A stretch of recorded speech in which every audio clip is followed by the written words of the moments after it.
राधे राधे. कुटारकस रेसिपीमध्ये तुमचं स्वागत आहे. तर आज एकादशीचं व्रत आहे, त्याच्यामुळे देवाच्या नैवेद्यासाठी मी साबुदाण्याची खीर बनवली व मी रेसिपी व्हिडिओ पण करून घेतली. तर सगळ्यात आधी मी साबुदाणा भिजवून घेतला 4-5 तास आणि सर्व सामान रेडी करून घेतला. अगदीच थोड्या साहित्यामध्ये ही साबुदाण्याची खीर तयार होते. तर एका टोपामध्ये मी थोडा घी तापवला आणि त्याच्यामध्ये हे काजू बदाम ॲड केले. त्यांना थोडा वेळ परतलं आणि नंतर मी याच्यामध्ये भिजवलेला साबुदाणा ॲड केला.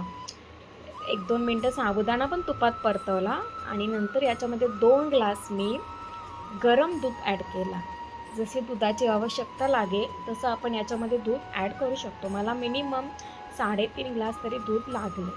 नंतर 10 मिनटं मी असं नॉर्मल गॅसवर शिजवून घेतलं आणि नंतर याच्यामध्ये एक उकळ फुटला तेव्हा मी साखर ॲड केली.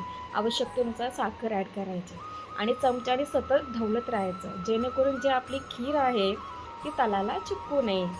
तर अशा प्रकारे उपवासाची खीर एकदम सुंदर आणि चविष्ट होते. जर तुम्हाला कधी उपवास असेल तर तुम्ही पण करून बघा. अशा प्रकारे माझी साबुदाण्याची खीर तयार आहे.